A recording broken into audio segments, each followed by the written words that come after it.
सास का कायाकल्प। राधा को अपनी सास से बहुत प्यार था। मम्मी जी, आपकी साड़ी कितनी प्यारी लग रही है। काश मैं भी आपके जैसी साड़ी पहन पाती। अरे बेटा, हमारे जमाने में तो साड़ी ही चलती थी। तू क्या करेगी साड़ी पहनकर? दिन भर भागा दौड़ी करती है। साड़ी कंफर्टेबल नहीं फील कराएगी। तू तो ऐसे ही जचती है बेटा। राधा सास को लेकर घूमने जाती, सैर करती और उनसे खूब बातें किया करती थी। एक दिन, अरे राधा और माँ सुनो, अब हम लोगों को बम्बई चलना पड़ेगा। मेरी नई नौकरी वहीं लगी है। अरे वाह माँ, कितना मजा आएगा ना। अरे नहीं नहीं, मैं नहीं जाऊंगी। बड़ा शहर, बड़े लोग, मेरा दिल नहीं लगेगा। अरे माँ, मैं हूं ना आपके साथ। और सारा परिवार बड़े शहर में शिफ्ट हो जाता है। एक दिन, राधा, तू भी अब नौकरी में जाने लगी है। मैं तो बोर हो जाती हूँ। सोच रही हूँ आसपास की औरतों से दोस्ती कर लूँ। हाँ हाँ माँ, और क्या। यहाँ की औरतें तो किटी पार्टी और बहुत सी फन लविंग एक्टिविटी करती हैं। तो बेटा, दो चार फन लविंग से मुझे भी मिलवा देना।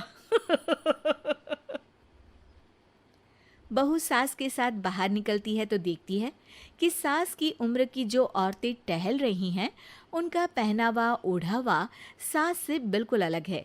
लेकिन फिर भी राधा एक औरत को रोकती है।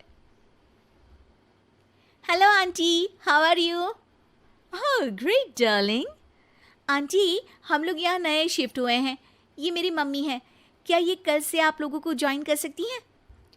वो औरत सास की तरफ बड़ी ही अजीब नज़रों से देखती है, फिर कहती है, अब ठीक है, कल से भेज देना।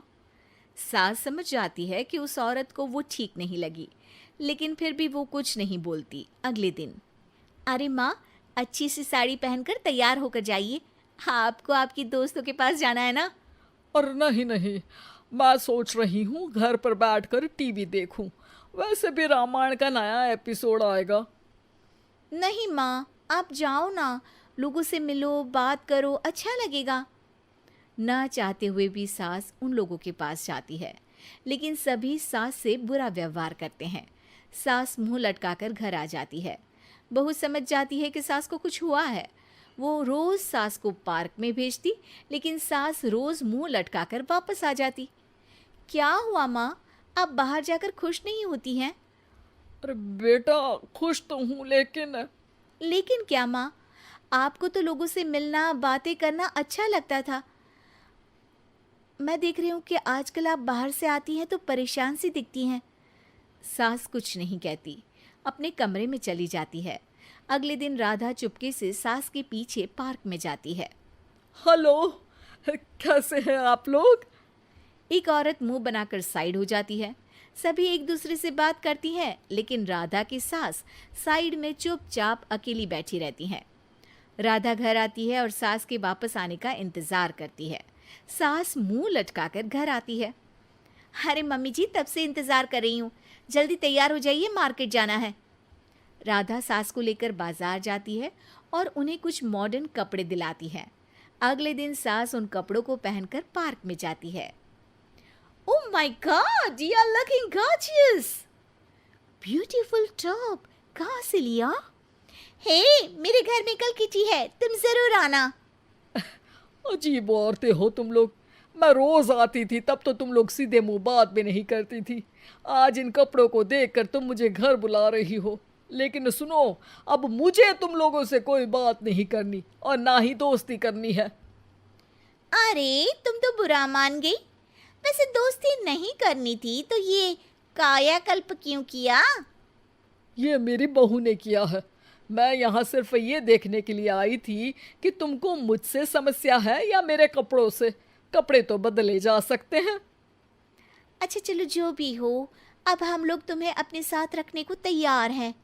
लेकिन अब मुझे तुम लोग नहीं पसंद। ये बोलकर राधा की सास वहां से चली जाती है। वाह माँ जी, आज तो आपका चेहरा खिला खिला सा लग रहा है। लगता है आपकी सहेलियों ने आपको अपना लिया। हाँ, वो तो अपनाना ही था। दिखावे वाली जो है वो, मेरे कपड़े बदलते ही उनका दिल बदल गया। लेकिन आज मैं उन्हें मना कर आई, अरे क्यों माँ जी?